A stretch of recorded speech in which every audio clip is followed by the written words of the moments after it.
Okay, if everybody would get in your seat, we'll get this thing started.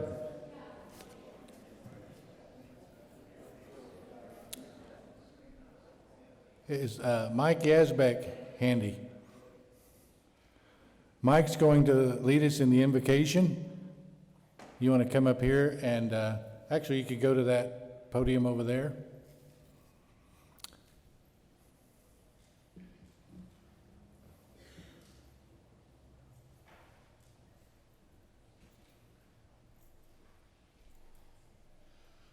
Would everybody please rise?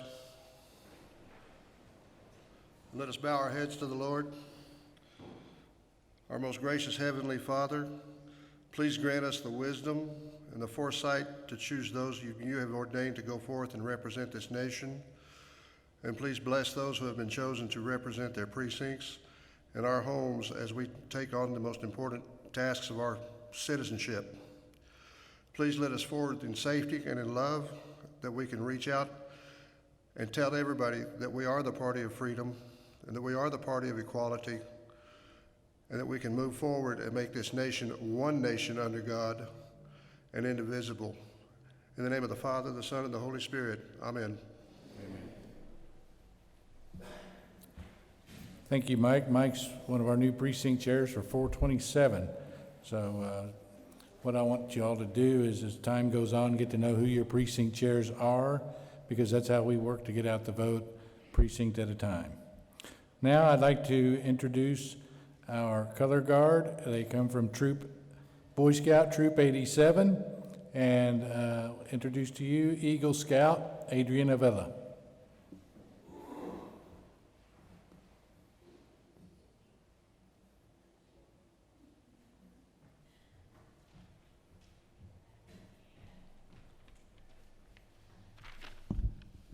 Good afternoon. I am Adrian Avila, Eagle Scout from Troop 87 and the Chief of the Order of the Arrow. Please stand for the presentation of the colors. Color guard, attention. Audience, attention. Color guard, forward march.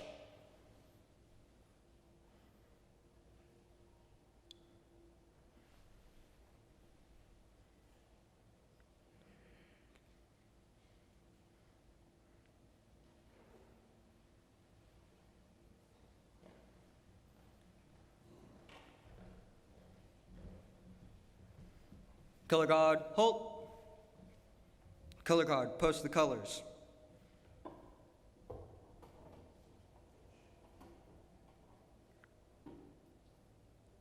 Please join me in the Pledge of Allegiance. I pledge allegiance to the flag of the United States of America and to the republic for which it stands, one nation, under God, indivisible, with liberty and justice for all. Please join me for the Texas Pledge. Honor the Texas flag. I pledge allegiance to thee, Texas, one state, under God, and indivisible. Two. Color guard, about face. Color guard, forward march.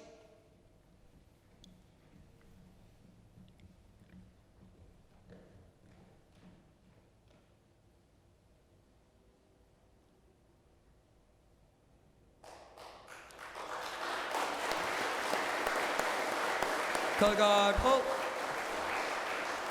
Color guard at ease, audience at ease. Thank you.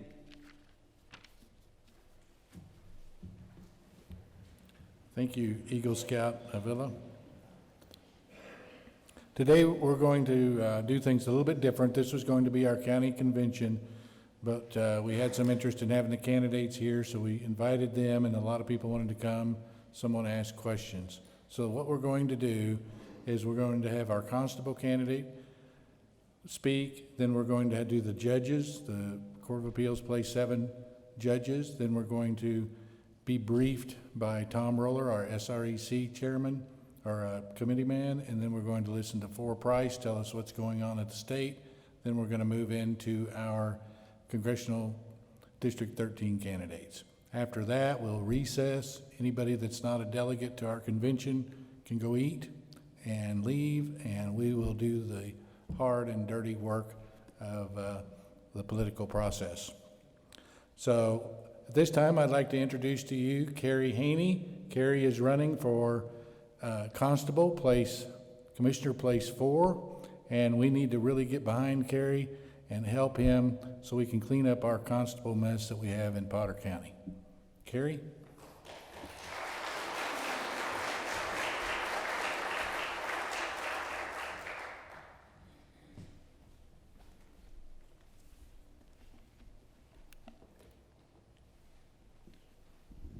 Good morning.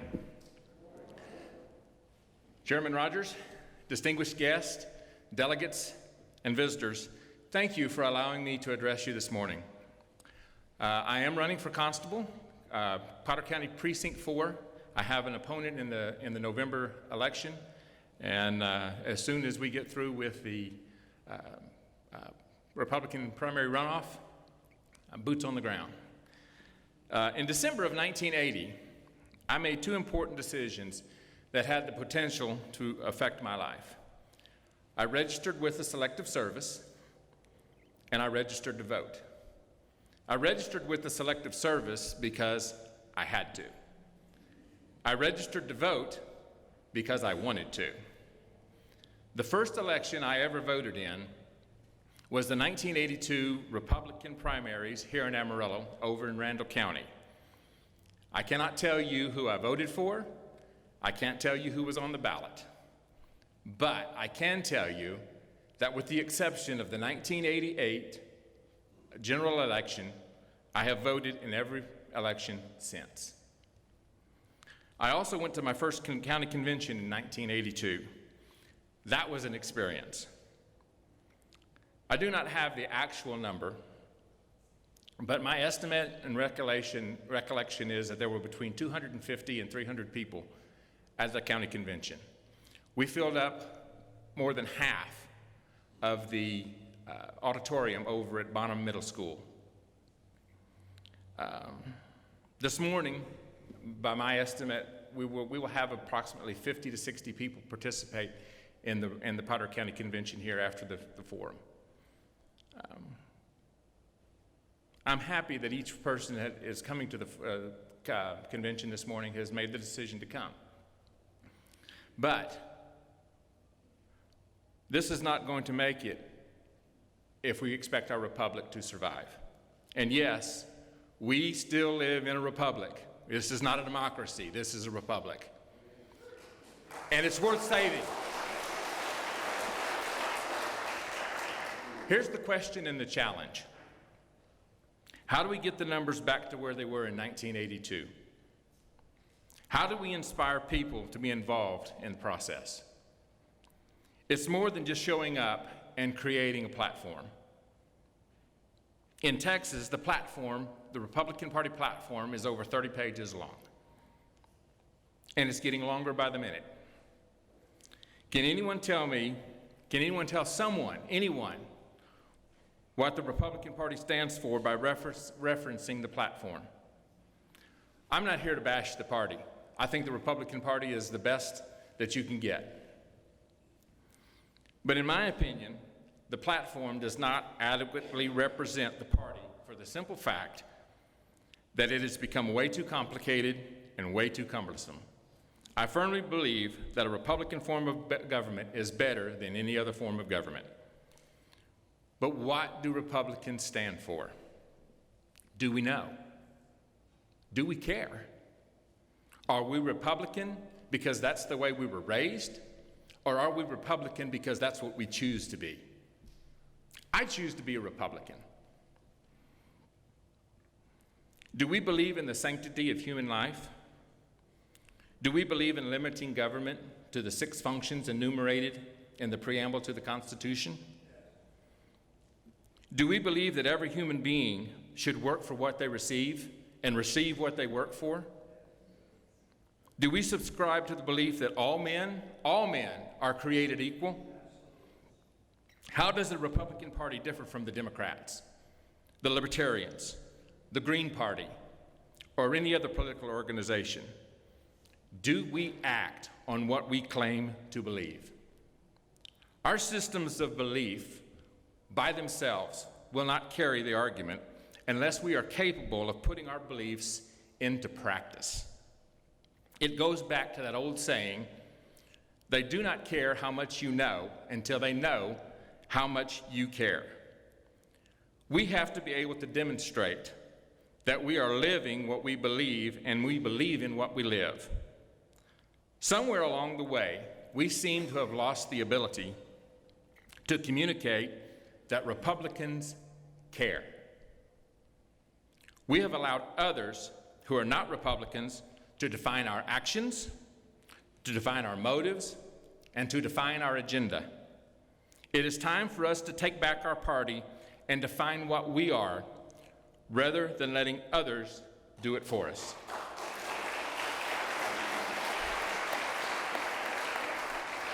We are the party of compassion. We are the party that defends and protects human rights, civil rights, and personal dignity. We are the ones who judge a man or a woman by the nature of their character rather than the color of their skin.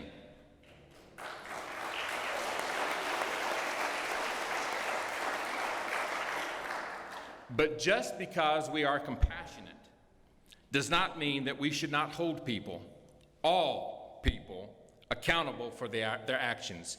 If you cheat, if you lie, if you steal, if you commit treason, then you should be accountable for what you do.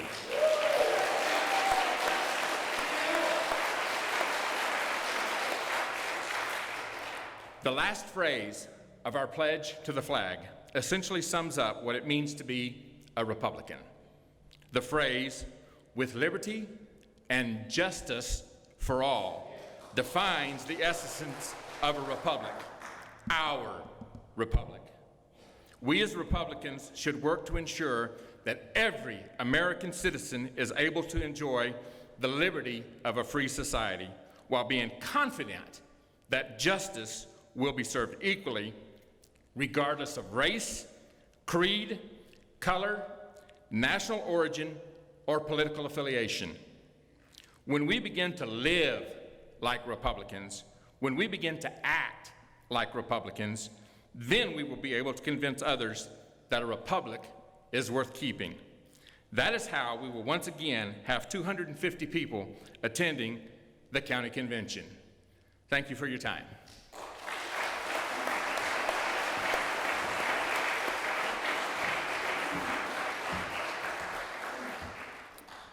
Thank you, future Constable Haney. Now we'll go into the Court of Appeals, Place 7 race. Who wants to be first? Raise your hand. Whoever raises it last is first. All right, Larry Doss, you get to go first.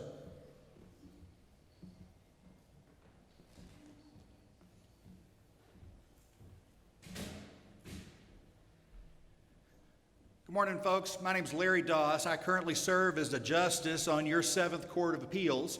That's a 46-county area that includes Potter County, Randall County, all the way up to the Oklahoma border on the east and the north, all the way to the New Mexico border to the west, and all the way south of Lubbock County to your south.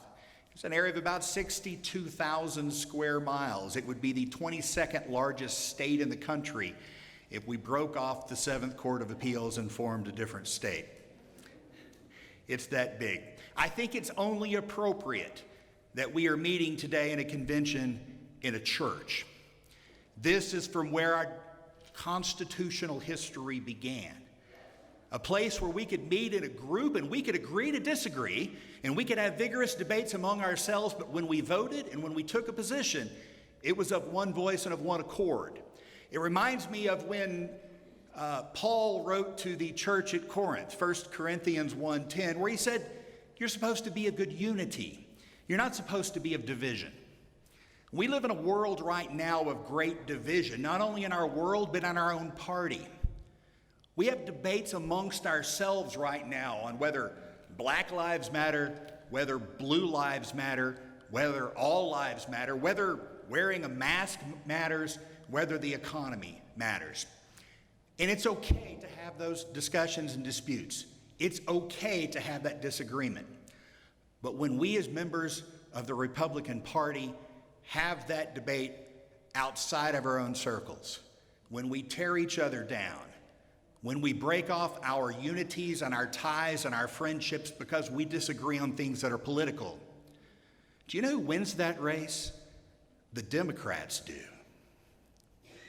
For the next couple of minutes, I want us to think about the importance of, as we come into election season again, both in July, the next couple of weeks for early voting, and coming into November, that it's important to remember the unity of what we stand for as Republicans. And Kerry and I didn't discuss this speech among ourselves, but I want to build on what he says, because while defining ourselves as Republicans is very important, unity as Republicans is equally as important, because if we're divided, we fall. Now, those of the rest of us are in a political race within our Republican Party, so I'll speak a few minutes on that because that's what I was asked to do. On the Republican side of this ticket, I've been happy to serve as a member of this Court of Appeals when I was appointed by Governor Abbott in November. Certainly the name Governor Abbott brings its own identification of folks who agree and disagree with what's going on in the economy right now, and I certainly understand that. I certainly have my own personal beliefs and disagreements about what's going on in our government right now. But it's not simply about that. I'm also happy to say that I can stand with the support of folks like our Ag Commissioner, Sid Miller, and other leaders throughout the Republican Party who have vetted the candidates in this race and who know what I stand for and who I believe in. I'm also happy to say that I stand with the unity of business leaders throughout our community and throughout our state who understand what I believe for. They understand my record of representing small businesses before I went onto the court.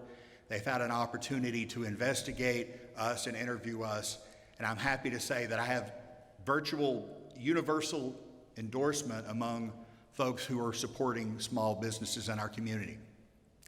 And I'm happy to say that among lawyers, even those people who are paid sometimes to disagree, that I've got near universal support among that as well. There's a recent judicial poll among attorneys in this area who preferred my continued service by a margin of about 3-1. Those are what I set out as saying I believe when we operate together, when we serve together as a party, and when we serve together with experienced people, we come to one result on who the most experienced person is for the job. But really the question is, does that matter to you? Your decision on election day will decide whether that matters to you or not. I am happy to be a Republican. I am happy to have fought in the trenches with many of you as Republicans. I'm happy to have sided with Rush Limbaugh during the time that he was so angry with the Republican Party. He said, let's go vote Democrats one time just to shake things up. You may remember that from 2008. I was one of the people who went along with Rush to do that. It was not a good time for the Republican Party. It was not a good time for party unity. We learned our lesson in the form of Barack Obama getting elected during that time period. Let's not make the same mistake again. Thank you for your time.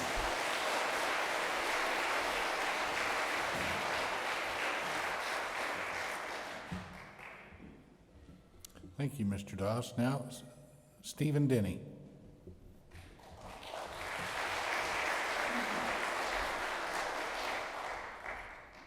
It was completely out of character for me not to want to go first, but good grief, Kerry Haney just knocked that out of the park.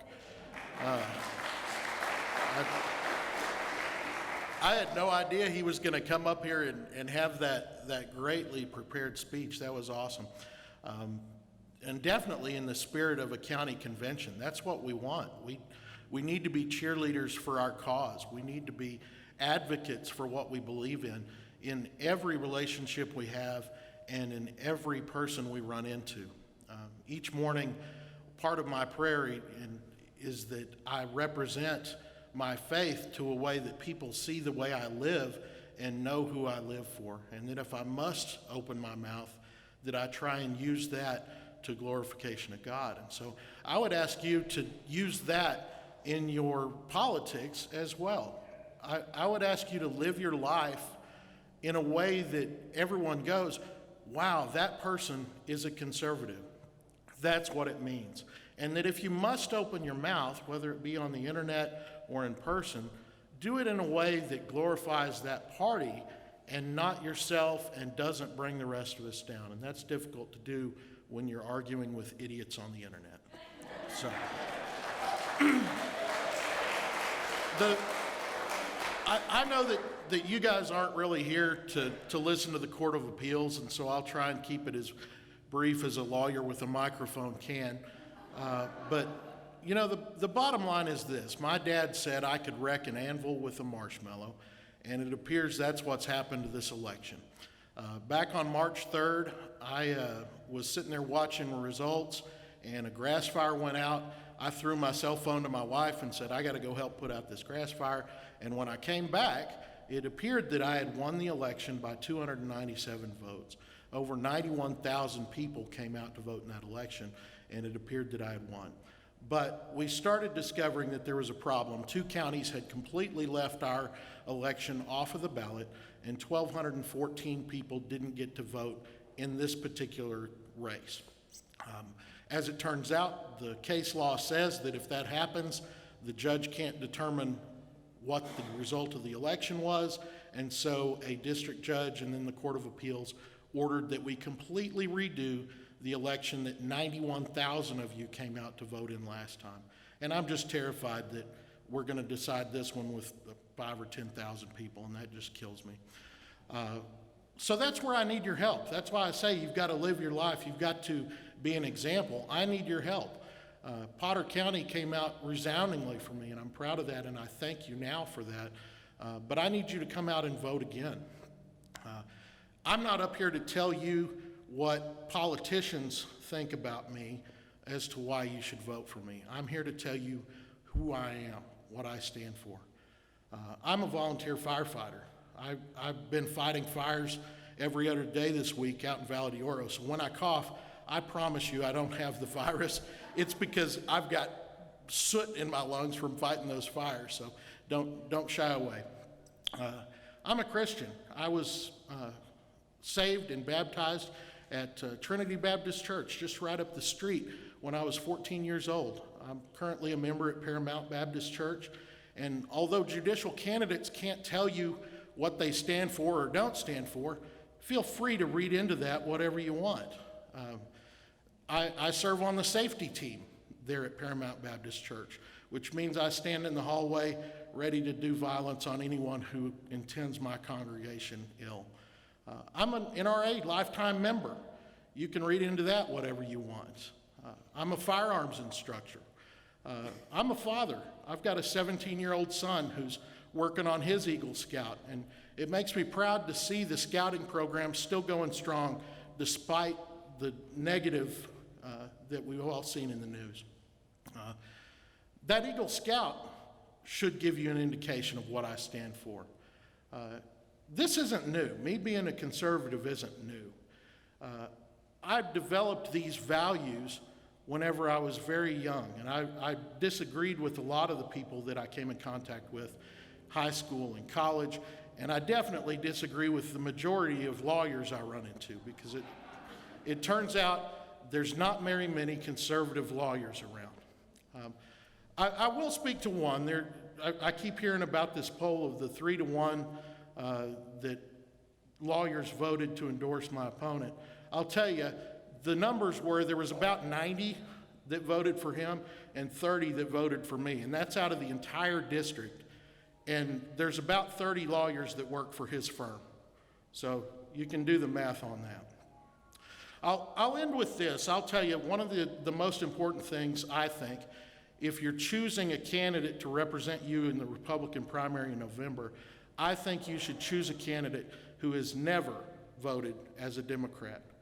Their policies, their things that they allegedly stand for are repulsive to me, and I don't care who tells me it's a good idea to go do it. I have never and never will vote in the Democrat primary.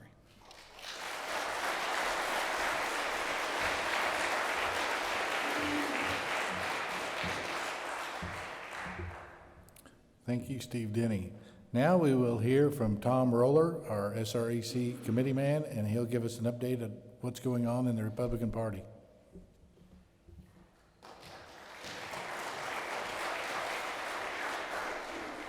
Well, good morning. It's really good to see this many people out, and trust me, this is all I got, so it's not going to take very long. The SRAC, and I'm not running for anything, so the SRAC, which is the State Republican Executive Committee, is made up of 64 members. The chairman, the vice chairman, which is elected at the state convention, and then in each of the 31 Senate districts, there's a committee man and a committee woman elected in the Senate district. And so our convention's coming up. We hope we're going to be able to have it in person. We changed it. One of the responsibilities of the SRAC is to set up the convention. And the lady that's the Dion Starnes, which chaired that committee, I cannot believe anybody would volunteer to do that. That's a lot of work. And so we'll have the convention in Houston next month, and we'll elect a committee man and committee woman from each Senate district, and then there'll be a Republican National Committee man and committee woman elected in each congressional district to go to the national Republican meetings. And the way it works, without a state party, we can't have county parties. And without a county party, you can't have Republican. If you don't have a county party, you can't have an election if you're a Republican. So it really matters that about the party. One of the things this last year, last 2 years, I was on the Legislative Priorities Committee, and I did it because I knew I didn't know what I was doing, which is most of the time anyway. And I wanted to learn. And I think Kerry was talking about the platform. And there's a lot of passion put in the platform as if it was law. But what I learned, always kind of thought this, but what I learned, we put together 5 legislative priorities based on how the candidates voted. I'm not the candidates, but the delegates voted in the last convention. In other words, if you've ever been to a convention, you vote on every platform plank. And so we took the top 5 issues, and then we were going to go before and represent those issues before the state legislature. Well, it turns out, there's lots of people wants to talk about issues, and if you're passionate about the platform and about the issues, whatever it is that you support, you've got to be willing to call your representatives. Now, we're very fortunate. Four and Karen Price are here, and we have, and John Smithy in the same way. And Kel Seller, we can call these people and let them know where we're at, and they listen. That's what we need. But if you don't do that, if you think that the platform gets it done, it doesn't get it done. It doesn't even get close. And so I don't want to take anything away from it, but I want to tell you that's how it works. So we're going to do that at the convention. It's important to participate, never take for granted our freedom, because it's not free. I'd also say this is still a primary, and we in a primary, it's like the Republican family, and we're voting for different candidates, but it's not enemies. We're just voting for different candidates, and when we're through, we're going to support whoever wins those various elections. So I hope we'll operate that way. And, so anyway, thank y'all for coming. This is great to see this many people. Dan and the committee have worked really hard on this, so thank you guys for coming.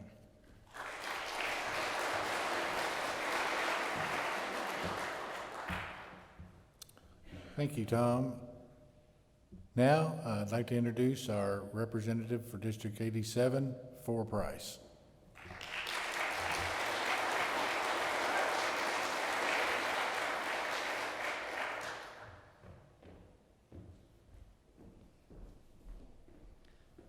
Thank you, Dan. It is an honor to be here today and to look out and see a packed church with folks attending not just this forum, but the convention. Really want to thank the Color Guard and the scouts that were here this morning. That's outstanding work. And I really want to take a second to thank Chairman Rogers. Dan and the Executive Committee have done an outstanding job, not only putting this together, but if you haven't noticed, I'd be surprised at the amount of voter engagement, just citizen engagement, resident engagement, notifying you of every opportunity that we've got to attend functions, get out the vote rallies, candidate forums, everything that they have done. And I really tip my hat to Dan for creating a database of contacts that is being utilized as a model statewide. I know a lot of folks are looking at what you have done, Dan, and it's really effective. And so when you get emails and you get texts, they can be annoying from all these different groups that market their services to you, but pay attention to what Chairman Rogers is doing, because I don't think we would have the level of information and citizen engagement that we have right here at home but for Dan. So Dan, I want to give you a round of applause because I really appreciate what you're doing.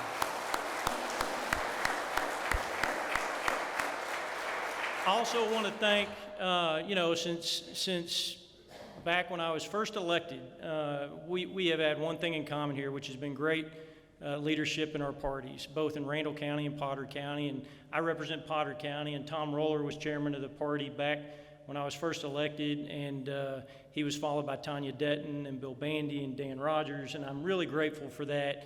And we've worked hand in glove with Tim and folks over in Randall County, and it's evident we have a special place that we live here in this area, and it's really like no other, and I'm grateful for that. And I'm grateful for all of you, those of you that are here today, those of you that have friends in our party that can't be here today. What a tremendous area of the state. You should be very proud. It is the envy of the rest of Texas for the Panhandle to be as solidly red and as solidly active as we are. Grateful for that. And that is where I have special gratitude for you that are here to participate in the convention, because as Tom just said, it is critical for what we do, not only at a local level, but then as the state convention is held in Houston next month, and then ultimately what goes into the Republican Party platform and what priorities are then debated and ultimately result in bills passed and laws made at the state level. It's also one fact y'all may know that it's a source of pride. The Texas State Convention is larger. The Texas State Republican Convention is larger than the Republican National Convention, which is held, which is amazing. So, I mean, we really have a ton to be proud of right here in Texas. And it is easy to get complacent when you live in an area like the Texas Panhandle and you think, well, I've always voted Republicans, my neighbors vote Republican, my parents vote Republican, we're all gonna vote Republican. It's easy to get complacent when you think about what that looks like, and since we just, live in such a red area. But I'm encouraged by the fact there's so many people here today, and I know for weekend upon weekend for the last several weeks, there have been Republican county conventions all over Texas. And the reports that I receive are that the engagement level is extremely high, the turnout is very high, people are energized up and down the ballot, locally, statewide, federally for the president. We are seeing engagement in Texas like I've never seen before, and I think it's something that we all should be excited about. And one thing that I don't want this point to be lost on anybody, is what we saw in 2016 was amazing. And what we saw in 2016 from rural Texas, communities just like ours, put our friends over the top. So when I say our friends, when you look at who elected President Trump, when you look at who elected our statewide elected officials, the governor, the lieutenant governor, at that time Senator Cruz, and other statewide elected officials, it wasn't Dallas and Houston and San Antonio or Corpus Christi. It wasn't the big metropolitan areas across the state of Texas. It was Amarillo, Abilene, Midland, Odessa, Lubbock. It was these areas. And I'm really proud of that. And statewide, I don't see us getting complacent either. But it is important that we encourage all of our neighbors and friends and coworkers and contacts to get out and vote. At the state level, Dan asked me to say a few words about what's going on, and certainly while the response at the state level right now has been COVID-19 driven, and it's taken priority, and it has certainly been front and center for so many agencies to work on. There's a lot of other work that is happening as we prepare for the 87th legislative session, which begins in January 2021. So right now, I really want everyone to know how hard, not only on COVID-19 response and reactions, but to also preparations for the 87th session, many of your state agencies are undertaking right now. I work every single day with the Texas Education Agency, with the Health and Human Services Commission, with the Department of State Health Services, with the Workforce Commission, with the Texas Division of Emergency Management. Chief Nim Kidd has done an incredible job because they have to battle not just what's going on with this global pandemic right here in Texas, but with wildfire relief, with hurricane disaster relief and preparedness, and so many other things at the very same time. They've done a wonderful job. But one area I want to give special recognition to is our state troopers with the Department of Public Safety. They have done an incredible job protecting your capital and staffing what has been an incredibly difficult situation there for the last several weeks.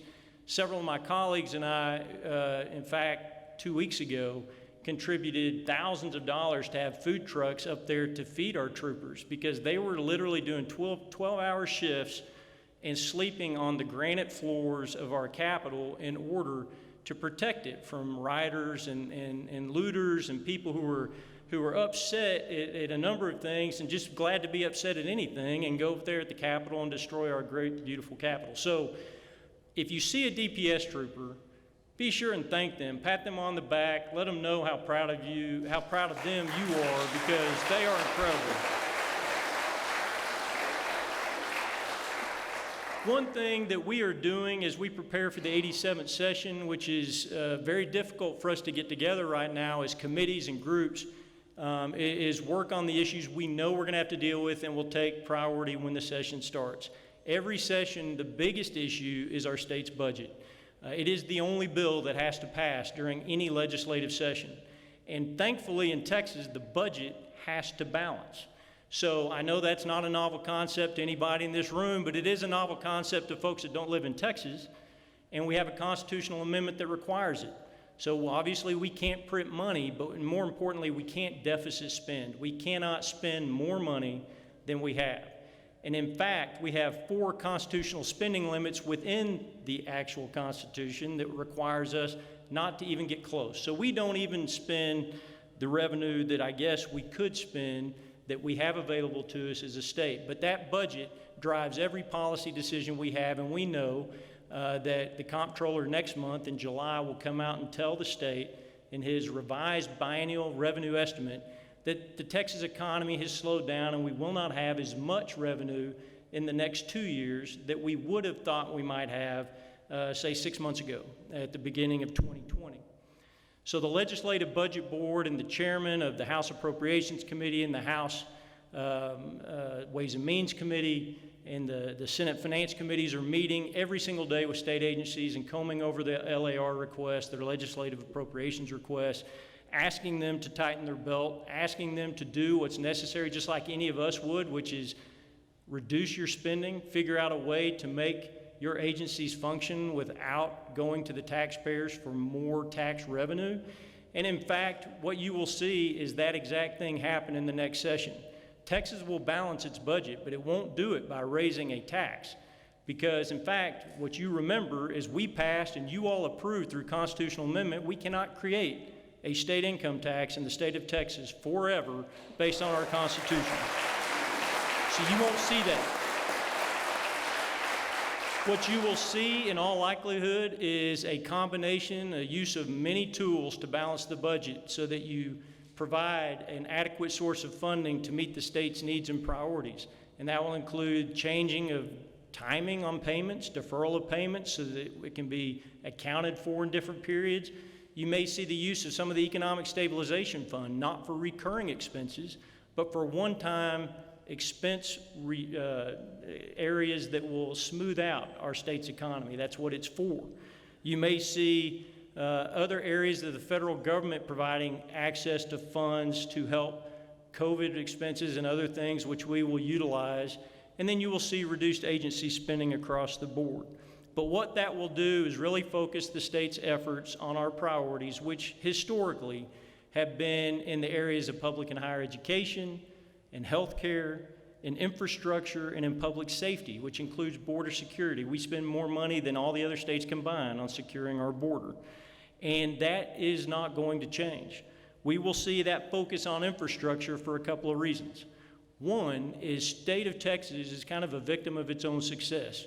We have 29.6 million people living in the state of Texas today. And largely that's because we are an attractive place to be. We are the best state in our entire country to live, work, and raise a family. And it's been that way for a while. And we have seen tremendous migration to the state of Texas over the last decade. You all know that the census occurs every 10 years, and it's ongoing right now. And that leads me to the other item I just wanted to talk about, saying every 10 years, when the census is conducted, the state goes through legislative redistricting. We redraw the districts and the maps for the judicial districts, the State Board of Education, congressional districts, as well as state house and state senate districts. It's a very, very important process, and I am privileged to serve on the state's House Committee on Redistricting, where we were traveling the state to hold 28 hearings statewide to get feedback from constituents in every part of Texas so we could draw those maps in a way that met the Voting Rights Act requirements, but gave us the best representation and best maps available. That committee was scheduled to meet right here in Amarillo. I worked hard to get it done for an April hearing last year. Obviously, in April, we could not have that hearing in the Panhandle, but I'm working hard as soon as restrictions are lifted to get that committee back here. Because it's important. It's important that our voice at that level not be diluted. And it's important because congressionally, we're going to pick up a minimum of 2 and a maximum of 4 seats because of the great population expanse in the state of Texas. We're getting folks from the West Coast. We're getting folks from the East Coast. We're getting folks from the Midwest. People want to move here. I had an email just this morning from a real estate and tech company that operates on the West Coast that said, I can't take it anymore. My tax environment's too high. The regulatory environment's too strict. I'm moving to Texas, and I'm doing it not just for myself, but to include benefits for my employees that we can't currently provide to our employees now. And so that is a huge, huge issue that we will deal with next session. Now, the kicker on that, and the one thing I want to make sure everybody is aware of, is the Census Bureau has been petitioning Congress and letting them know that they can't finish their job on time because of the shutdown in our economy and their inability to go door to door in all 50 states. And that may well be the case. It is difficult for them to get their job done. Normally, they would have that information to the state by April 1st, which would give us about 6 weeks to finish our map drawing process in all those different areas and the apportionment process for congressional districts.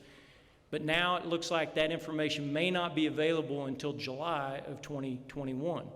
And so we would normally have finished our session by that period of time. So if that's the case, the governor will have to call us back into a special session in order to take up that map drawing process. So it will be extremely critical during the next session if you are able, whether it's virtually or in person, to testify, make your viewpoints known about the importance of communities of interest that live here in the Panhandle and work here in the Panhandle, because I want to make sure that as those districts are redrawn in all of those different areas, that we have adequate and proper representation. And expect that to happen late. I don't know, I'll be surprised if it happens any earlier than that, but expect that to happen in a special session next summer. Now, I want to move on real quickly to politics and the elections that are upcoming, because I think that's important. Obviously, things are getting intense within our party right now with runoff elections, if you just heard from some of the candidates, and we'll hear from some of the candidates. And that will be over with here in a few weeks, and then what we will see is, I hope, a marshaling of our teams to defeat the Democrats in November, top to bottom. Those polls that come out, yes, give your, that. There are a lot of polls and a lot of information that comes out about this time during elections, and we'll see it again happen in the fall after the summer, close to the elections in November. Lots of information, a lot of misinformation, a lot of things that get said that aren't true, a lot of polls that are skewed, sometimes purposefully, sometimes not purposefully, sometimes they're just not conducted well. But I saw a poll the other day that had Joe Biden 14 points ahead of President Trump. And I reminded, somebody asked me about that, and they said, oh, I'm very concerned about that. And I said, well, I can remember about this exact same time in 2016, Hillary Clinton was 14 points above Donald Trump. And look what happened there. And then I said, up until, and I literally think it was 48 hours, maybe 24 hours before the general election, there wasn't a single poll that had him winning, except for one. And so I would take polling with a little bit of a grain of salt and just continue to be vigilant and active and understand that there's a lot of politics that goes on and a lot of things that are said that aren't necessarily accurate. And that top of the ticket will be strong. It will be very, very strong. And it'll be strong in Texas. We have a Senate, U.S. Senate race at the top of the ticket. Obviously, we have a congressional race here locally, 13th District, and that will bring out a lot of people. Statewide, we don't have a lot of change going on in statewide elected officials. This is not a cycle where the governor or lieutenant governor are on the ballot. We don't have any turnover really to speak of going on in the Texas Senate. All the focus is going to be on the Texas House. We have a very slim majority of Republicans in the House. When I was first elected, we had 98. We built it up to 102. Last session, we lost 12 seats to the Democrats statewide and now have 83. So it is 83 to 67. And while that doesn't sound that close, that's only a 9-seat delta to have 76, which is the number needed to have a majority. Only 9 seats statewide, so 9 out of 150 statewide to have a majority. And why is that important? For obvious reasons. The majority will pick the speaker. The majority will influence the legislative agenda, and the majority will determine who is on what committee and what their assignments is. And as importantly as any of that, the majority will be in power when we redistrict and draw maps for Congress, for the judiciary, for the SBOE, and for the State House and State Senate. So as I mentioned redistricting being important, it is important to elect Republicans to the Texas House this cycle more than ever. And so for those of us that don't have general election opponents, we have been working since before the last session ended to help our colleagues in competitive districts. There are 23 competitive races in the House. We run every other year. And so the races are very, very close to the people who vote for those representatives in those communities. And there are 23 out of 150 that I think on paper are very competitive, meaning the Republican candidate underperformed a down-ballot Republican in the last election or underperformed Governor Abbott or President Trump within their own districts. So we are trying to help them raise their profile, get their message out, and work on their behalf in all 23 of those seats. And we are raising money and establishing our own efforts to get their message out and assist them in traveling the state. And we're going to work hard because as goes Texas, so goes our entire country. I really believe that. I don't think you will see anybody be a better leader for our country than the state of Texas. We're going to keep Texas red. Frankly, we're going to keep Texas, Texas.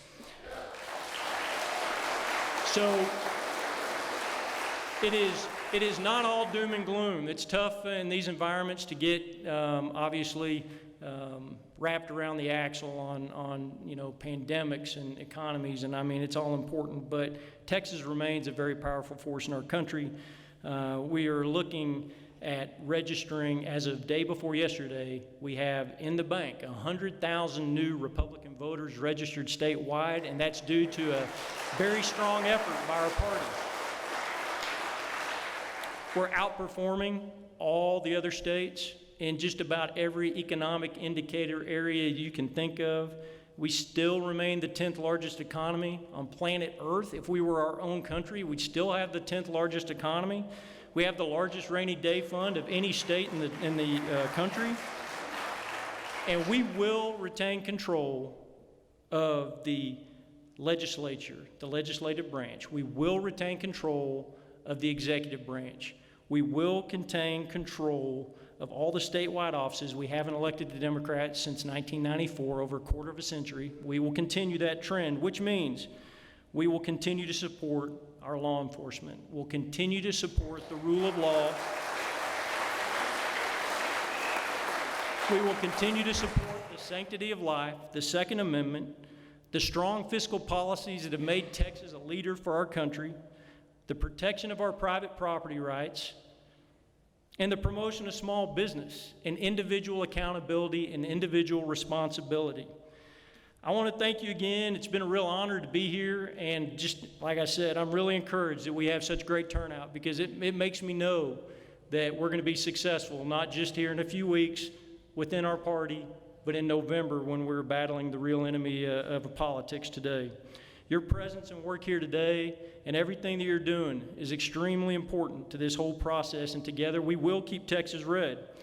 It's a privilege to serve you in the Texas House of Representatives, and I ask that God bless each of you in our great state. Thank you.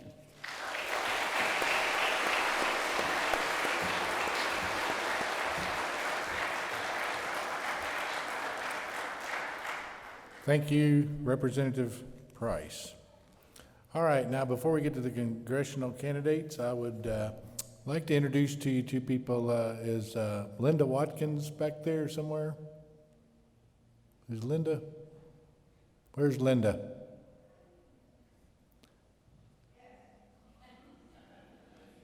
I don't see her. Oh, she's out there. This is Linda Watkins. She is going to be manning our headquarters office. I have hired her to help our volunteers, and so we have somebody there all the time. So if you need anything from our headquarters office, she'll be there from 11 to 6 Monday through Friday, and I think 2 to 4 on Saturday, generally after today. So our headquarters office will always be open 6 days a week. And then also is LaVon Weems handy?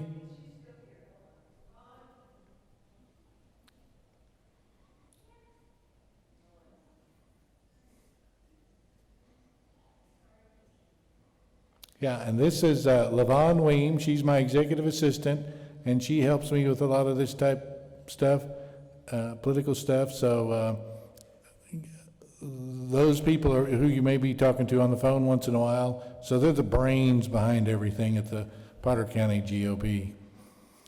All right, now we'll get into our congressional district. And by the way, before I forget to tell y'all, we have the official Trump yard signs available now. We just got them in, and we have them out there in our Trump trailer. We have 150 with us today. I've got another 500, and I'm working on getting another several thousand that should be coming in next week. So, but they go fast. So if you want one, get them while they last. They're hard to get. And so now let me introduce to you the person that wants to go. I decided to go first today, running for Congressional District 13, Josh Weingarner.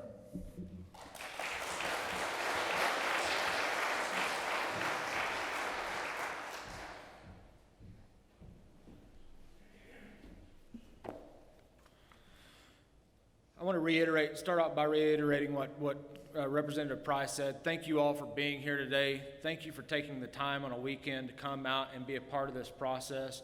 The grassroots movement that we have through the Republican Party is strong. I've seen it at every one of the county committees that I've gone to, and I'm very encouraged by the support that has come out for our president, for all the people that are running for Republican office. It's great to see the people that are passionate, that are coming out and volunteering their time to do this.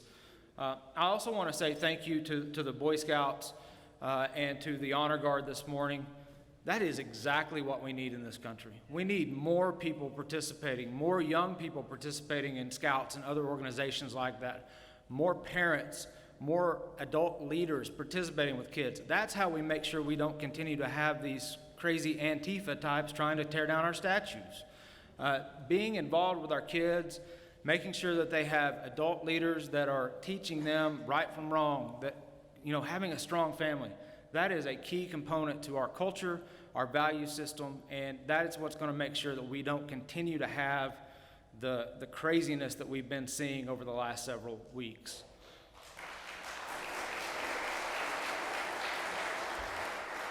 And like that dysfunction, we know that Washington's dysfunctional. There are too many people that are up there not listening to the concerns of the people that sent them to Washington to do that job.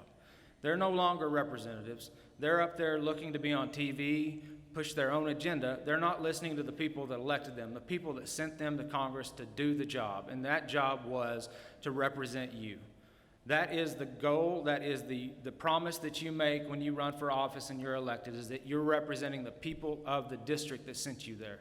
And too many people have forgotten that. And that's what I want to change.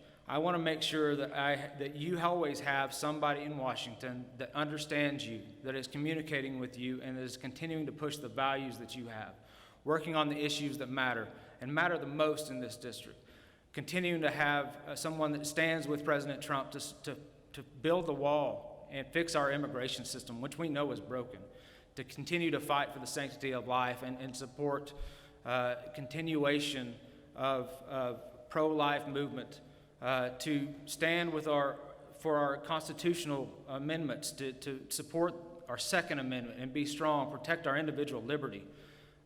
That's what I want to do for you in Washington, and know that I am part of this community. I grew up 90 miles north of here in Spearman. My dad sold John Deere tractors. My mom was a school nurse for 35 years. I've known that community, but I've also known Amarillo and a number of these areas because, as many of you who probably didn't grow up here in Amarillo know, you come to Amarillo for pretty much everything you need.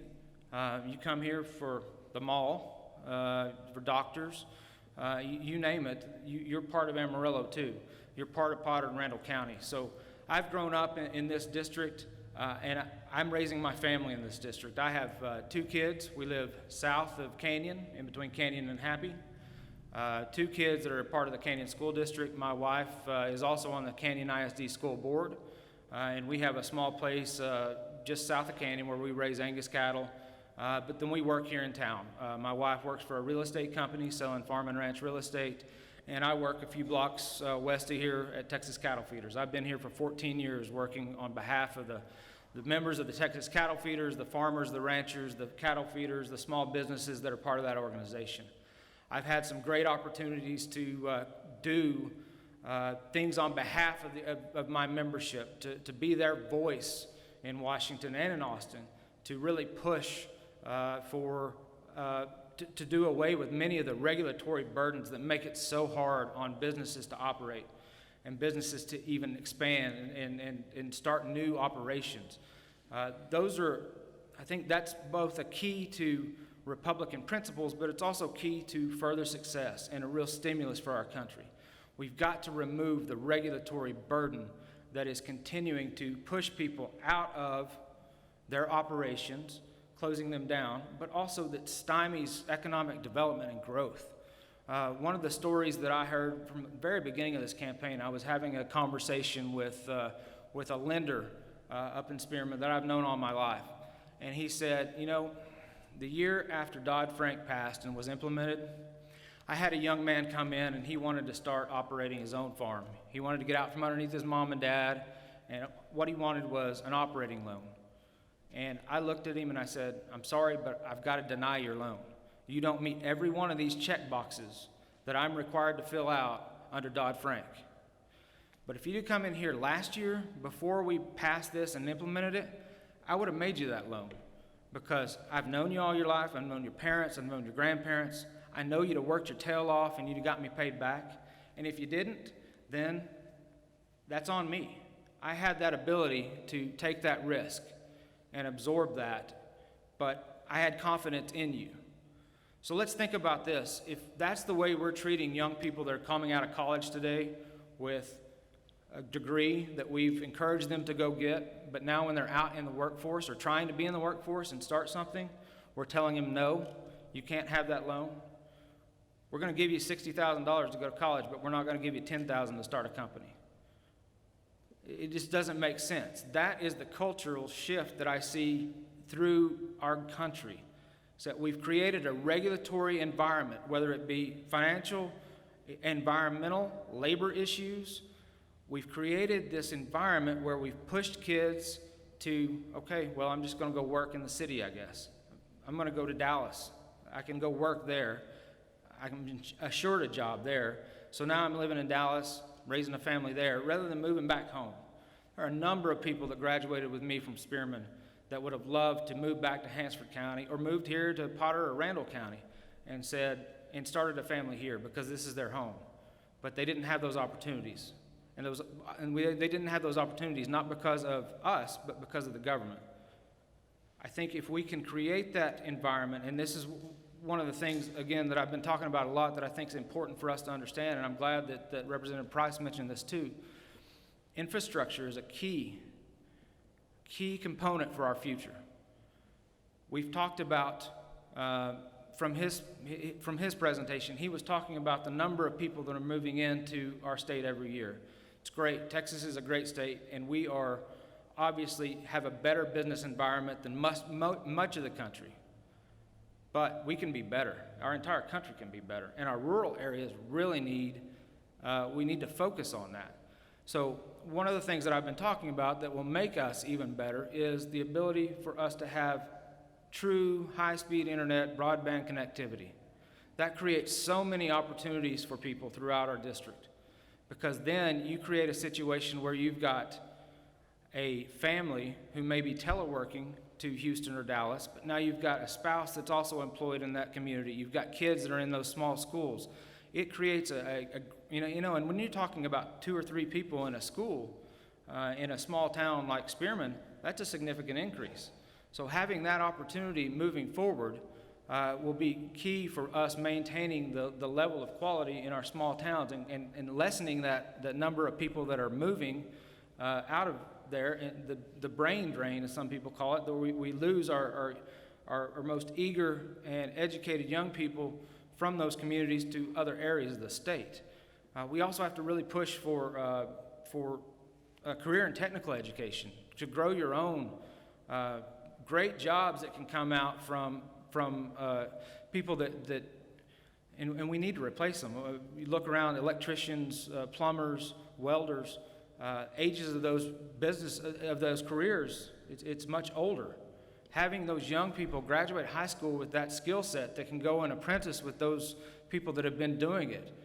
And those are high-paying, good jobs in rural communities. That's something that we need to continue to push on. But back to the number of people moving here and the importance of infrastructure. The number of people that are moving our state is just amazing. I mean, it shows that Texas does it right.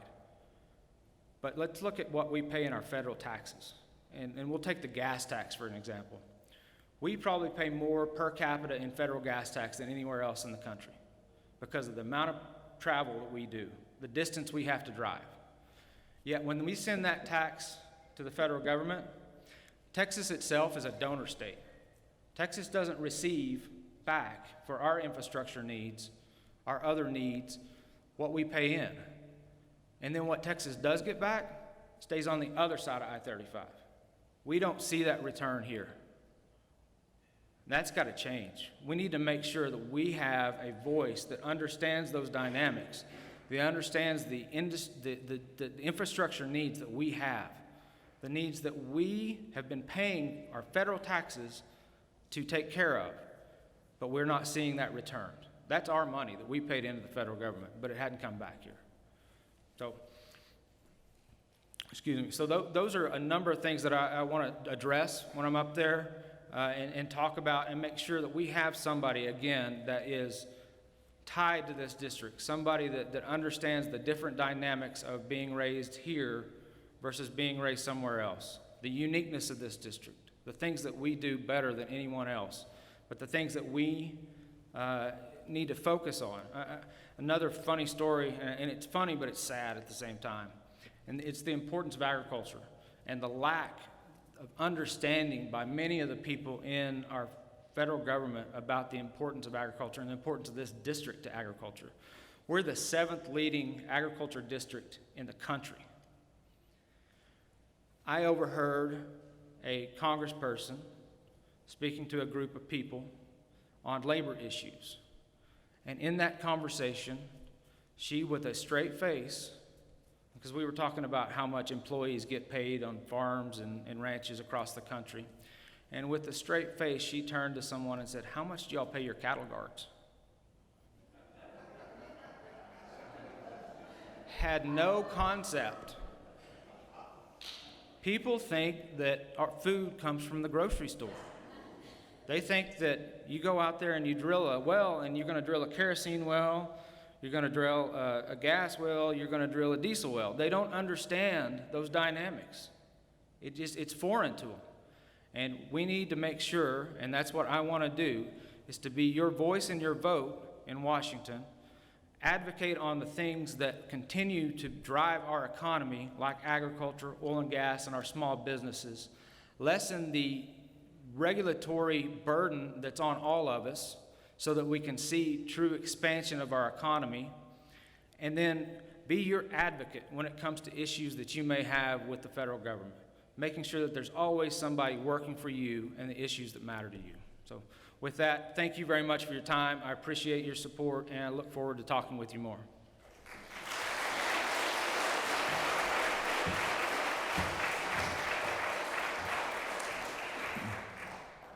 Thank you, Josh.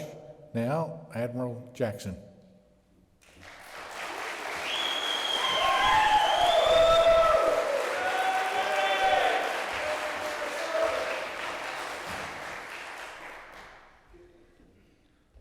All right, I'm going to time this just because Dan told me 15 minutes, not a minute more, and I'm going to lose track of time here. So hang on. And I don't think I'm going to have the problem I thought I was going to have, though, because you're making me do this with a full bladder now. So but we'll start with that. But anyways, I just wanted to say, hey, thank you guys for allowing me to come out and speak to you guys here in the at your convention today. You know, it's a great honor to come here. Thank you, Chairman. Thank you, Dan, for having us here. I don't know if you guys realize the resource you have in this man right here, but he's somewhat of a mad scientist when it comes to getting the vote out, and he's doing a lot of great things, not just for Potter County, but for the Republican Party and for the state of Texas. So thank you for all the hard work you're doing. Appreciate it. I just want to also echo, I want to tell the Color Guard thank you. What a fine group of folks they are, and future servants to this country. I can tell they've got the servant's heart, and I appreciate that. And I thank you guys for a wonderful ceremony and posting the colors for us. So thank you. And thank you to the Potter County Republicans again for the opportunity to come here. All right, so I'm just going to tell you a little bit about myself. I'll tell you a little bit about who I am, how I got in this race, and why I'm in this race. And I think we're going to take some questions after that, which we'll have an opportunity to talk about some other stuff, I'm sure. But just to start with, I'll tell you, I'll just kind of define myself for you a little bit. Number one, I'm a Christian conservative, all right? These are the things that define me. Number two, I'm a retired Navy Rear Admiral and a veteran of the United States Navy. Thank you, appreciate it. Number three, I'm a board-certified Navy, or a board-certified emergency medicine physician, not Navy anymore, but a board-certified emergency medicine physician, an ER doc. I am a small-town Texas boy, all right? And I am a father and a husband. And those are really kind of the big things that define me and who I am. And, with that said, one of the most important things in all of that, obviously, is the part about being a father and a husband. And I think most of you have had the opportunity, but I just wanted to take an opportunity real quick to introduce my wife here, Jane.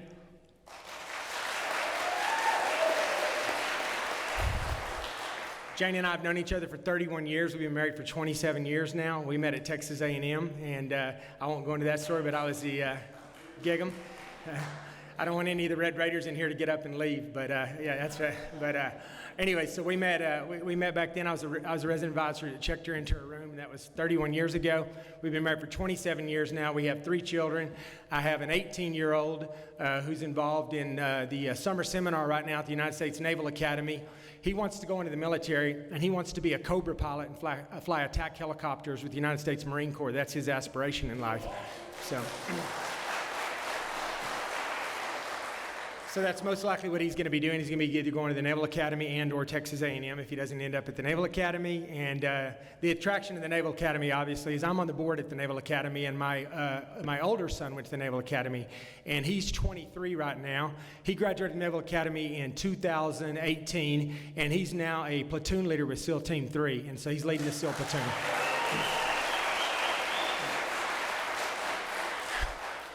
And my oldest, the one that's actually probably the most like me in most ways, is my daughter.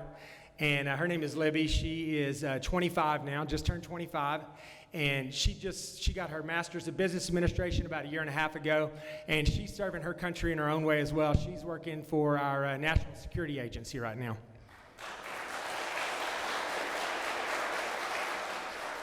So you can see I come from a family of service. My father was in the Army National Guard. Jane's father was in the Army for 28 years, and so she grew up as an Army brat. My kids have grown up as Navy brats, and we traveled all over the world. We've lived everywhere. The first 11 years that I was in the military, we moved 8 times in 11 years. So we've been all over the place. It's been a great experience. It's been a great life, but there's been a lot of sacrifice on the part of my family, and they're the real folks. And the ones of you out here that have that served in the military and that have family members in the military, you know that sometimes it's really the families that that pay the big price. And you're out doing the fun stuff, and and you're getting all the attention while your family's home, and while my wife's home, trying to be both mother and father to my kids. And so I want to just thank all the military families out there, because I know we have some today, for everything that you do for our country.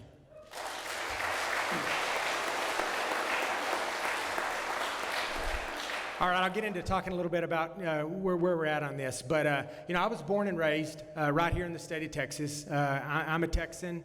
I grew up in a small rural farming community. I grew up in the panhandle of Texas. I don't try to hide where I'm from. I grew up in Levelland, Texas. Everyone in this room knows where that's at. I have, my dad had 8 brothers and sisters, and I've got kinfolks, aunts and uncles and cousins strung out all over the Texas Panhandle and North Texas, whether it's Fritch or Tulia or Borger or Pampa. I've got kinfolks everywhere. I grew up in this area. The folks here, you guys right in this room, are my people. This is where I was born and raised, in the Panhandle of Texas. And I left Texas. I went to junior college at South Plains College for a couple of years. I come from a hardworking blue-collar family. My father was an electrician and a pumper in the oil field. Is this mic on? Is it good? Okay. My father was an electrician and a pumper in the oil field, and my mom was a homemaker, and we didn't grow up with much. We grew up in a really blue-collar family that just scraped to get by, and quite honestly, my folks still do scrape to get by. But it taught me what hard work was all about. I've been working since I was 13 years old, full-time. And when I mean full-time, I mean anywhere from 30 to 60 hours a week, all through middle school, junior high, and high school. When I was growing up, I paid for my car insurance, my furniture in my room, the clothes I was wearing, just anything I needed, I was expected to pay for it. And I don't regret it. It made me who I am today. I think that, it instills a lot of values in you. If you're forced to do something like that at an early age, you certainly appreciate money and the value of hard work and the money that you earn. And that's one of the things I'll bring to Congress is I'll spend the taxpayers' money like it was my own, and you better bet I'm going to be pretty frugal about it. But anyways, I ended up going to South Plains College, and that was in large part, like I said, because I was paying for it myself, and it was $13 a semester hour, so I could swing that. But I moved on, and I went to Texas A&M, and I graduated from Texas A&M, and then I went to University of Texas for medical school, and that's where I finished med school. And the one thing I couldn't do, I worked as a roustabout out in the oil field from the time I graduated high school all the way up until the day I actually started med school. And that's how I paid for all of my education at South Plains College and Texas A&M, is working as a roustabout out in the oil field. But one thing I couldn't do was pay for med school doing that. That was a little bit bigger of an ask. So I reached out to the military, and that's how I ended up in the military. The military had a scholarship program. I got into med school at the University of Texas. Once I got in, I applied for the scholarship program. They paid for 4 years of my med school. I owed them 4 years in return, year for year. It was a pretty good deal. And I still encourage young folks, if they're interested in doing that, it's a great way to go. But I thought I was just going to get out and do my 4 years and move on, but that's not what happened. I really got into it. I enjoyed the service to my country. I really enjoyed my job. Early on, I was with special operations because I was a Navy deep sea diver as well as a physician, and I was working with explosive ordnance disposal and underwater demolition and Navy SEALs, and that's what I did for the first part of my career, probably the first 5 or 6 years. And that's really what hooked me. I mean, I spent most of my day running around with these small units, traveling all over the world and jumping out of airplanes and fast roping out of helicopters and locking out of submarines with the SEAL team and blowing stuff up and shooting all kinds of weapons. And it was, it was like being a kid and getting a paycheck. So, but I did that for the first part of my career, and then I eventually had to go back and get board certified in a specialty. And I'd been a volunteer firefighter for many years growing up, and I knew that I wanted to be an emergency medicine doc early on when I got into medicine. And so I went back to the Naval Hospital in Portsmouth, Virginia, and I got into an emergency medicine program there. I became a board certified emergency medicine doc. That was back when the war in Iraq and Afghanistan were pretty hot and heavy. I immediately was assigned to the 2nd Marines, where I was immediately sent to Camp Lejeune and then right to Iraq. I spent the next year with the 2nd Marines on the battlefield in Iraq between Fallujah and Ramadi.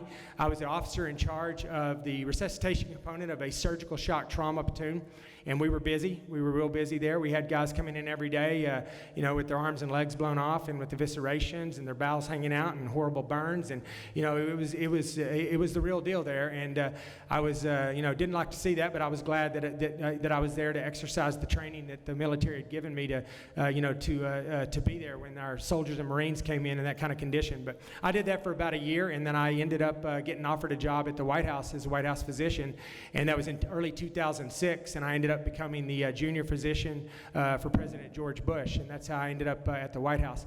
And I did 4 years in the reserves during my career and 25 years on active duty, so 29 years in the uniform, and I spent the last 14 years at the White House as a White House physician, mainly being the director of the White House Medical Unit, where I was responsible for Air Force One and the Presidential Helicopter Squadron, the White House Communications Agency, Camp David, the Secret Service, and all the staff and members of the White House. And, whether they were traveling around the United States or whether they were at the White House or whether they were traveling somewhere all over the globe, my job was to make sure that we were prepared medically to take care of that team. And that's what I did.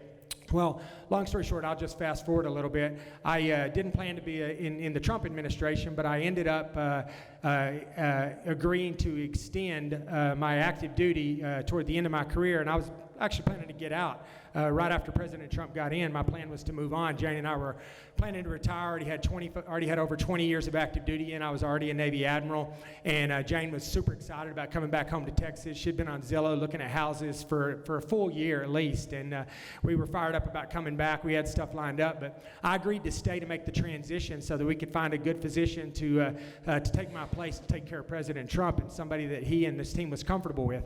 So I agreed to stay for 6 months, but I ended up, and I'll go into this a little bit more later, just because the president and I developed a really close relationship early on, in part because in the White House, my office is it is directly below his bedroom in the White House, and every morning he'd pop down, and I'd be the first person he'd see on his way to work, and I got in the habit of just walking him to work about 3 out of 5 mornings. I'd walk him down West Colonnade, the Oval Colonnade, right into the back of the Oval Office, and we'd finish up our conversation, and National Security Advisor, Chief of Staff would be out there. They'd walk out, I'd walk in, and that's how his day started, most of the days. And he just developed a lot of trust and confidence in me early on. Needless to say, I didn't leave after 6 months. I stayed. I was there right up until December 1st of this last year when I retired from active duty from the Navy, and I also left the White House.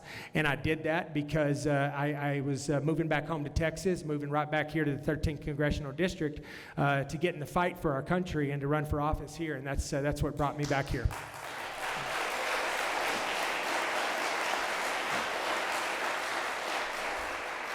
And, I didn't do that in a vacuum. I did that, with President Trump's blessing. We talked about it a lot. He was the first person I talked to about it. He was excited about it. The way he feels about it, he's got enough never Trump rhino Republicans in there right now that he can't trust, that are constantly trying to undermine him and stab him in the back. He needs some good, solid Republican support from some people that actually are going to do something, and that's me. And, I'll just close by telling you kind of the pitch that some of you have heard before, but, I'll just tell you, I got to tell you why, you would vote for me and not my opponent. We all have to do that. That's part of running for office, obviously, right? And I'll tell you, the thing that I bring to the fight, and we'll have to talk about what we each bring to the fight, but, Congressman Thornberry's been our congressman for the last 26 years, right? And, he's sat on committees, he's chaired committees, he's been the ranking member on committees, he's got a big voice. When he talks, people listen. When he's got a problem, they want to help him figure out how they can fix it. Well, when he leaves, coming up here in January, that's right here. It's zero. It's gone. And we're going to have a freshman congressman in this district representing us. And that person's not going to have a voice. It's just the way Congress is set up. It's unfortunate. But no one's going to care who that person is, where they're from, what their name is, or what their issues are. And it's going to be a good 6 to 8 years before that person develops any kind of tenure in that office that they can adequately represent this district, especially on issues that are specific to this district, right? Well, I'm telling you, I'm the exception to that. And it's not so much because of Ronnie Jackson. I like to think I have a little bit to do with it, but it's circumstance. If I were telling you this 6 years from now, it wouldn't apply. If I were telling you this 6 years ago, it wouldn't apply. But I just came from the White House. I worked every day side by side with the President of the United States, with President Trump.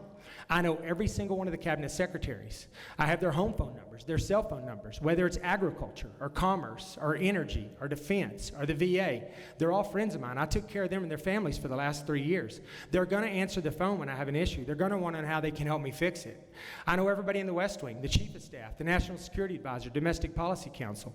And I can promise you, if I'm blessed enough to represent this district and represent you fine folks here in this room, I promise you, I will be the only freshman congressman in the entire United States that can legitimately walk into the Oval Office, tell the President of the United States, sir, I've got something I got to make you aware of, and he will stop what he's doing and listen to me. And that's going to bring a lot of influence to this district that we are going to desperately need over the next few years.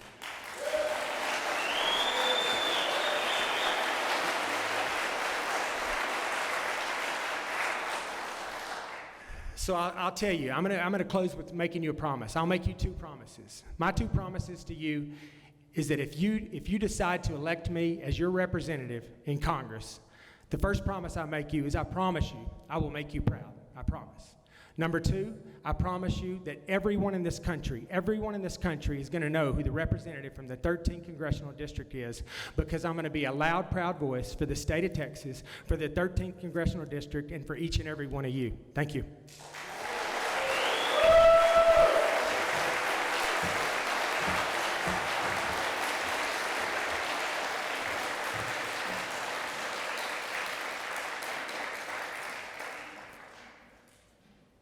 Thank you, Admiral Jackson. Now, we have a few questions here, and I think what I may do is let you all come up here, and I think one of these, we'll check these, we've got some mics here.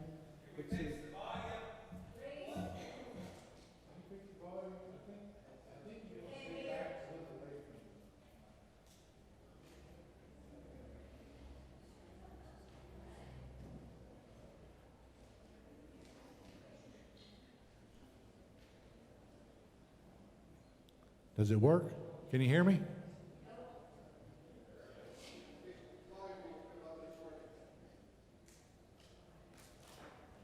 Testing.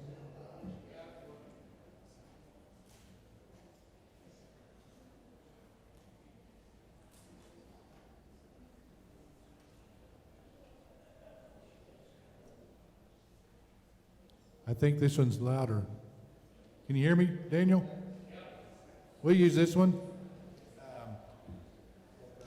Ronnie, if you want to come up here, Josh, if you come over here, I'm going to go back here, and we will ask questions.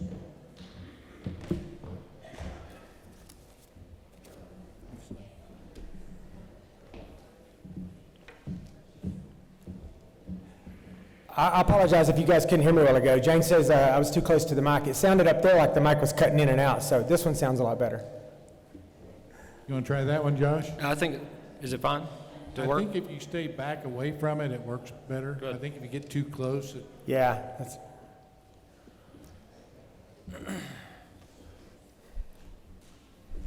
Okay, I have several questions from people, and all of them are kind of relate to the same thing, and it's all asking questions about the negative campaign ads.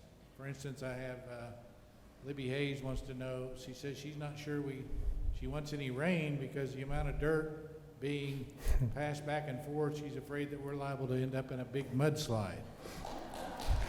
So we'll start with Josh. Would you answer the question about Libby and several other people have here about the negative campaign ads and why you all are not focusing on the positive? She says you're turning off the undecided. Yeah, and I don't like negative campaigning any more than anybody else. That's why I was shocked when I saw an ad of me with, it looked like my hair was on fire. There were burning flags in the background. I mean, just disgusting. And trying to talk to my kids about that, telling a 10-year-old and a 7-year-old that, hey, Daddy's not really the devil. And they know that, obviously, but it's not good. But one of the things that we have to do in campaigns is make sure that we're giving factual information to the voters. And that's what we're trying to do in our campaign, is make sure that we've got everything backed up with facts. And I'm very specific when we talk about anything, that we have the facts to back it up. All right. Admiral Jackson? Yeah, I'd just like to invite the voters to go out there. You will not find not one single negative ad that I've run against this man here, not one.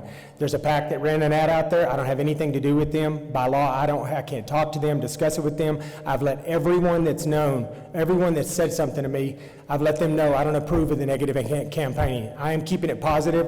I was committed from day one, and I still am, to make this a positive campaign. When I got into this race, I was convinced that my opponent and I were going to go out, we were going to talk to the voters, and we were going to tell the voters who we were, where we, we're going to give them information about our background and what we bring to the fight and what we can do for the district, and then the voters were going to decide who represents them. My opponent, however, has taken a completely different tact. Go look at the ads. The ads are him. It says, "This is Josh Weingarner, and I approve this ad," every time. And it didn't just start in the runoff election. He started launching negative ads against me before the primary election, and it's been going on. So now it's been a resurgence of the negative ads. It's disgusting. It's shameful. It's petty, and all it does is demonstrate what an empty vessel your campaign is right now. And that's, you cannot tell voters what you can do for them in this district. Your only opportunity to win this, in your mind, is to tear me down as an individual and with the negative campaigning. So I'm sorry that you've gone down that path. The stuff that you're putting out now would make CNN proud. I mean, it would make them proud. It is some of the most negative, nasty stuff I've ever seen. I thought it was bad whenever CNN and MSNBC and the far left and the liberal press were doing it. But wow, you picked the ball up, and I just want to say, if this doesn't work out for you and you don't become the congressman from this district, there's definitely a job for you as an anchor or a consultant at CNN or MSNBC.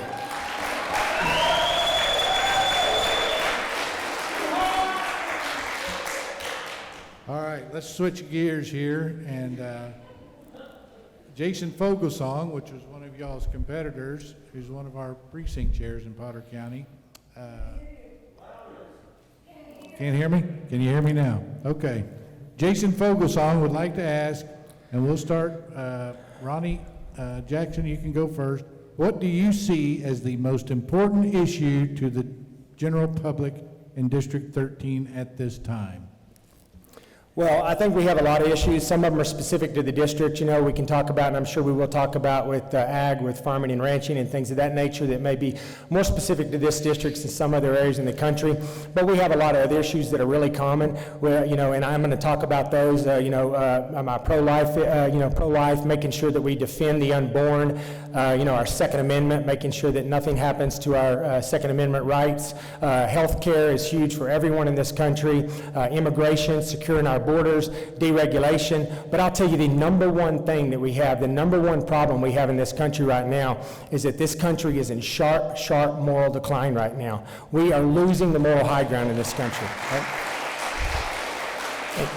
And it's the root of so many other issues that are going on in this country right now. But we have an entire generation of our youth right now who don't care about this country. They don't care about the flag. They don't want to be American. They think that this is a bad place to live. They've been brainwashed by our educational system throughout primary school and certainly in the university system to think that this is a bad place and they need to do something about it. And that's what we're seeing out there right now. We're seeing folks out there in the streets that have no respect for law and order. They have no respect for property. They have no respect for their neighbors, and they have no respect for this country, respect for our military, respect for the police officers, or anything else out there. It's shameful, it's disgusting, and we have got to fix it.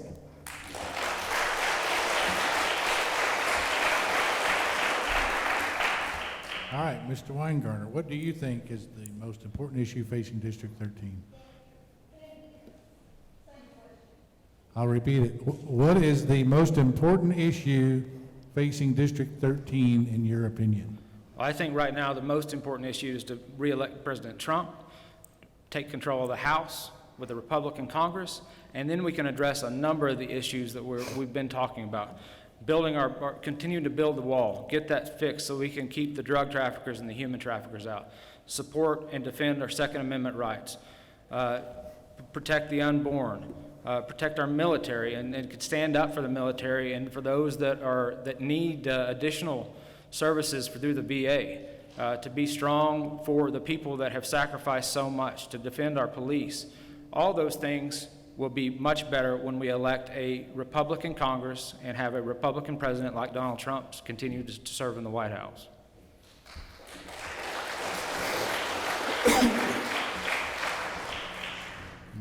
Josh, I'll go ahead and ask you this next question from Irma Harris. She wants to know, what is your stance on the DACA program? I think that the Supreme Court decision was a terrible decision, and the reason I think that it sets a precedent. That DACA decision, that DACA rule was done illegally by the Obama administration. It didn't go through the Administrative Procedures Act, and President Trump has now tried to repeal that, but the Supreme Court is saying, well, you can't because you didn't go through the Administrative Procedures Act. Makes no sense. It was done illegally, and now they're trying to hold a different standard to President Trump to try to repeal it. We can't allow that. We have a system, we have a government and a system of laws. We have to defend our laws, and we have to hold everybody accountable to them. I feel for the people that were brought here without their knowledge. I mean, they were 2, 3, 4 years old, potentially. They didn't even know they were coming into our country. But they're still here without authorization. And we have to hold them to the same standard as we hold anyone else that wants to come into our country. Our immigration system should be based on how does it benefit the United States of America. And we have to hold everyone accountable to that. But we know our immigration system's broken. We've got too many people coming here illegally. We've got people here coming under a visa program, but overstaying their visa to the point that we don't know who they are, where they are, and what they're doing. So we have to change the entire immigration system, revamp it, and make it so that it works for us. Dr. Jackson? Well, I'll tell you, we got to get a hold of our immigration system. We got to get a hold of it pretty fast. It's a big part of the plan for the left right now in the future of their party, okay? President Trump has sent me out to the border. He personally dispatched me out to the border 5 times over the last 3 years to gather information out there. I went out there, I was up and down that border, I was flown up and down the border, driven up and down the border. I talked to Customs and Border Protection, Border Patrol, HHS, ICE, everybody out there. And the first thing we need to do with regards to reforming our immigration, I'll get to DACA here in a minute, is we need to build the wall, all right? And we need to build the wall. I'm not saying that because I'm parroting President Trump's talking points. That's not what's going on here. I'm saying that because every single member that I met with out there in law enforcement that's on that border will tell you to a person they need that wall to do their job. They don't have the resources to patrol that border and stop the heroin and the methamphetamine and the fentanyl and all the drugs and the sex trafficking and everything else that's coming across this border, the gangs and the cartels. They cannot do that unless they focus their efforts on certain areas of the border, and that's what this wall, with all the high-tech stuff that's involved in it, is going to allow us to do. So first and foremost, we got to stop illegal immigration completely. We got to reform our system of legal immigration, and everybody needs to get in line. There is no pathway to citizenship. There's not. Nobody gets, there is a pathway to citizenship, but nobody gets special privilege in that. We need to reform our education, or our immigration system. Everybody needs to play by the rules. The rules need to be clear and easy to follow. We need to encourage immigration in this country, right? That's what this country was built on, but we need to encourage legal immigration. We used to have folks coming to this country, and all they really wanted to do in life was be an American. That was all they cared about. We've got people crossing that southern border right now, and I'm telling you, I was down there watching it, that are coming, and they're not coming from Mexico. They're coming from Central America. They're coming from Southeast Asia. They're coming from Cuba, and they're coming from Africa. And they're people that do not want to be Americans. They want to come over here, and they want us to adopt their culture, and that is not the way it works here. Now, with regards to the DACA stuff you talked about, there's a lot of innocent folks out there that were brought over to this country when they were babies, and they don't have anywhere else to go. They don't have anybody else on the other side of the border, wherever that was, to call home. So we need to make sure we're all Christians here. We're all, we all care about people, and we want to treat people right, and we're not looking to just dump somebody on the other side of the border with no family or nowhere to go. We're going to figure out how to make that happen. But that doesn't mean that they're going to suddenly get citizenship. They still need to go through the process to become American citizens. There are a lot of people that want to be citizens of this country. We need to have a well-established way of doing that, but it does need to be a humane approach to this, and we need to work that out. And quite honestly, I'll tell you, if we could just take control of our border and start getting rid of all the criminals and the people over here that don't need to be here for a variety of reasons, and started with them first, by the time we got to addressing the folks that were DACA, the problem would be solved. We've got a lot to do before we get to there, so thank you. All right. One more question. I don't know who this came from, but it says, we'll have both of you answer it. What would you do if Antifa set up an autonomous zone in Amarillo? Am I first on that one? Well, first thing I'd do is I'd get my AR, and I'd make sure it was close to the door. And I would encourage everybody else to do the same. That kind of crap's not going to happen here. We're not going to let it happen here. But I will tell you, we do have to be careful, okay? We talked about this, and Representative Price mentioned this about all the folks that are moving into the state of Texas. They're coming from, and he mentioned it, they're coming from California, from New York and New Jersey and places like that. And if they want to come here and they want to be Texans and they want to adopt our Christian conservative values and our strong Texas values, I'm all for it, but do not bring your liberal politics here. We do not need it here, okay? And we got to be careful. We got to be careful. We've already lost Austin, Texas. I don't know if we can get that place back, right? But they're coming after Houston and Dallas, and they're knocking on the door in 13, right? So we're going to put our foot down here. One of the things that I thought was the coolest things that I've seen, Jane and I were down on 6th Street when all the protests started, and I'm all about the right to protest. Free speech, that's who we are. That's part of what makes our country great. But you do not have the right to destroy property and victimize law-abiding citizens. That's what I have a problem with. Jane and I went down to 6th Street. We were walking up and down 6th Street, hitting all the businesses and everything, and we walked past this biker bar, and I looked up and I saw these guys, and on the back of their leather it said combat veterans. I'm going to go in and talk to those guys. So I went out. They were sitting in the outdoor patio. I went out there and talked to them, and I said, hey, we're talking about a variety of things, and they said, hey, have you heard tomorrow there's supposed to be a big protest in Amarillo? And social media is spinning it, and the press are out there talking about it. They're saying there's going to be some violence down here on 6th Street, right? And they said, I just want to let you know that no one is touching this business I own, right? And they said, the businesses on both my right and my left are owned by elderly folks. I'm going to be out on that street tomorrow. I'm going to be protecting my business, and I'm going to be protecting the businesses of my neighbors. And so the next day, Jamie and I were looking, and there were bikers walking up and down 6th Streets with their ARs. There were people on the roofs of the buildings with their ARs and with their long guns. And the protesters came down there, and they protested, but not a single window was broken, right? And that's what we have to have in this country. You have to have law and order. We have to. This will not be a country that we can live in any longer if we completely let that go.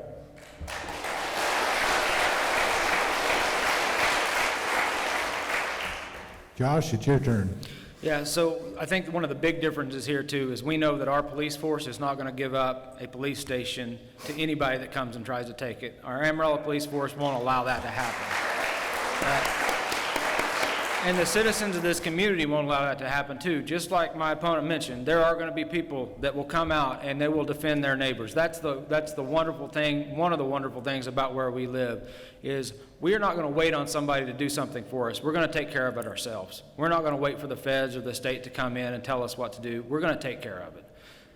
So, and we've had to deal with extremists, terrorist groups here in this city in the past. We've had environmental extremists. We've had animal rights extremists come in and vandalize property throughout the Panhandle. They have tried to free animals and let them go because they don't believe in our values, but they don't last very long. It's probably why a lot of us haven't heard a lot about it, but they too come in and they don't succeed.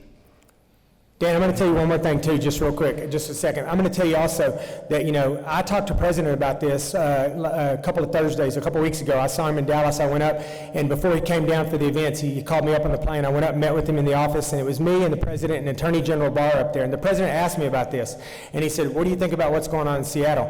And I don't want anybody to get hurt or anything, but part of me said, and this is what I told the president, I said, you know what, sir? Let them have it. Let them have it. Let them have all of Washington State, Oregon, and California. They're reaping what they've sown right now. They've elected these leaders over the last 3 decades that aren't leaders and don't have any ability to stop this down, and let them see what this is all about. So I think that hopefully what's going to happen in this election, and I think this is why there's going to be a huge turnout for President Trump that no one's expecting, because good law-abiding folks are looking around at what's going on right now, and they're scared to death. And even if they don't like President Trump, they're going to go in that booth and they're going to pull the lever for President Trump because they're terrified of the alternative.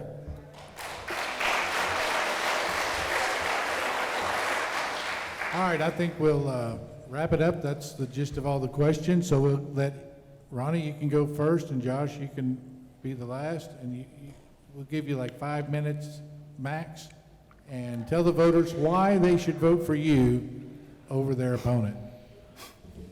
Well, I think I just described that in kind of in my opening statement, but the reality is just because we're going to need somebody in there that has a voice, right? That has a voice right away. And I reiterated this, that, we're going to be in a really vulnerable situation. We've got all kinds of stuff all over this district, whether it's, farming and ranching or oil and gas, that are going to be potentially vulnerable. We have other things in this district. We have, our defense industry here. We have Bell Helicopter and Pantex. We have Shepherd Air Force Base out in Wichita Falls. And, those are going to be things that are going to be really vulnerable. And I'll tell you what, folks don't realize this, but this is the #1 most conservative district in the entire United States right now, #1. And that means a couple of things. That means, #1, that the Democrats don't care about this district. They don't think they're going to get it. They really don't care about it. It also means, #2, that the Republicans don't care about this district because they don't think they're going to lose it, right? And that's a reality. And we haven't seen that maybe as much as we might in the future with what's about to happen with the turnover. But, the fact that Congressman Thornberry's been one of the most senior members of the House of Representatives, it's given a little bit of top cover. But once he's gone, that top cover's gone. And people are going to come after this district. And I'll tell you what's going to happen. They're going to come after the freshman representative in this district. And they're going to say, that person's, like I said before, is going to be expected to sit in the corner, color, and vote the way they're told to vote. And they're going to, they're going to be manipulated by their own party. That's what's going to happen. And they're going to come after them and they're going to say, hey, we got this bill we need you to vote for. Now, you're not going to like it, and your constituents really aren't going to care for it at all. They're not going to like it. But we need you to be a team player and vote yes on this, because we've got this Republican congressman in Illinois. He's about to lose his seat to a Democrat. And if we don't pass this law, right, he's going to lose his seat. So we need to save that seat. We need you to step up and vote yes on this. It's going to have something to do with abortion. Or it's going to have something to do with your Second Amendment rights.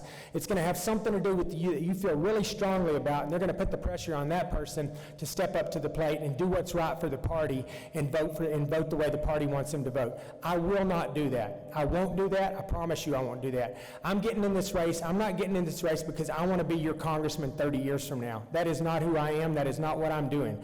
I'm getting in this race because I am terrified about what's going on in our country. It sounds cliche, but I am worried about the future that I'm turning over to my kids and my grandkids right now in this country. I'm worried about it.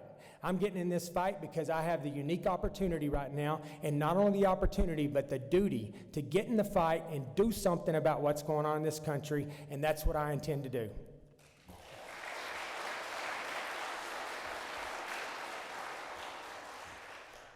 I just want to say thanks again for being here and taking part in this process. It's important to have this dialogue, to make sure that you get to know us and that we get to know you. And that's even more important than you knowing us. Sometimes is for us to know you.